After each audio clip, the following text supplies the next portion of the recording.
नमस्कार दोस्तों। आज की कहानी है एक गरीब आदमी की। एक कवि थे। वो बहुत ही खुशमिजाज व्यक्ति थे और धन संपत्ति में भी मजबूत थे।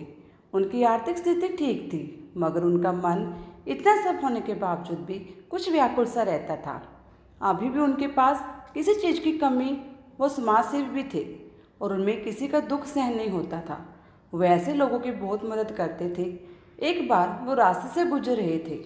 उन्होंने देखा कि एक शराब नशे में धुत पड़ा था। उन्होंने देखा कि एक शराबी नशे में धुत पड़ा हुआ था। उसके कपड़े जगह जगह से फटे हुए थे।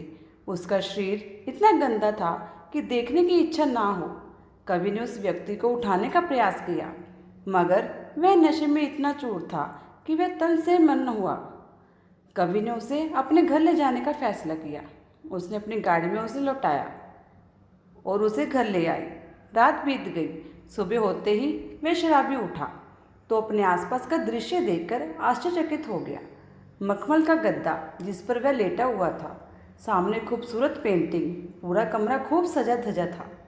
शराबी ने ऐसे सुख के साधन का अनुभव ना था। वह ये सब पहली बार देख रहा था। शराबी उठ ही रहा था, तभी वहाँ पर कवि आ गए। कवि को व्यक्ति नहीं, बड़ी आश्चर्य से देखा और पूछा, आप मुझे जैसे शराबी को अपने घर में लाकर अपने घर को अशुद्ध क्यों किया? आपने मुझे वहाँ क्यों नहीं पड़े रहने दिया? कवि ने जवाब दिया कि इससे मेरा घर कोई अशुद्ध नहीं हुआ। अशुद्ध होएगा क्यों? अशुद्ध हुआ खून तुम्हारे भी लाल है और मेरा भी, और दोनों के खून ईश्वर ने शुद्ध ही दिया है, तो फिर तुम अशुद्ध कैसे हुए? शराबी ने कहा, आपके विचार बड़े ही महान हैं। कवि ने पूछा, तुम्हारा? मेरा घर तो वही सड़क पर ही है। मेरे माँ बाप तभी स्वर्ग की ओर चल दिए जब मैं महज 8 साल का था। जिस घर में रहता था वो घर किराए का था।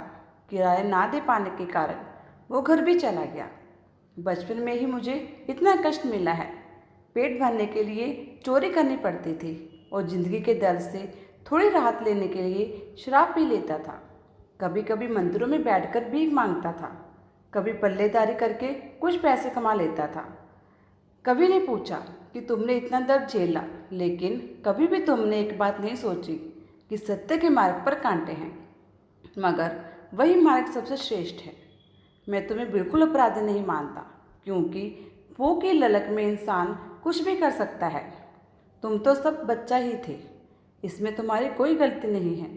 कवि को व्यक्ति शराबी ने कहा, ये सोच आपकी है, लेकिन दुनिया तो मुझे शराबी और चोर ही कहेगी। कवि ने कहा, जब तुम तकलीफ में थे तब ये दुनिया मदद करने आई थी। तुम अगर यही सोचते रहोगे तो कभी सफल नहीं होगी। यही तुम्हारी शराब पीने का भी कारण है। अगर तुम दुनिया की फिक्र ना करके ज़िंदगी अपने नज़रिए से सेजोगे तभी तुम सफल होगे। अगर दुनिया की सोचते रहोगे और नीचे गिरोगे। शराबी रोकर कवि के पैरों पर गिर पड़ा और बोला, आपने तो मेरी आंखें खोल दी। आप सच में बहुत महान हैं। आप मेरे लिए ईश्वर का रूप हैं।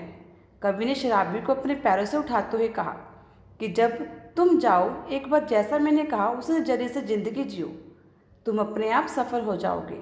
शराबी वहाँ से चला गया। 10 साल बाद कवि एक बार पार्क में बैठे थे।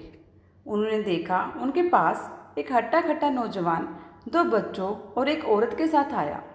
वो आते ही कवि के पैरों पर गिर पड़ा और बोला, साहब मैं शराबी हूँ, जिसको आपने उस दिन अपने घर लाकर जीवन का सार बताया था।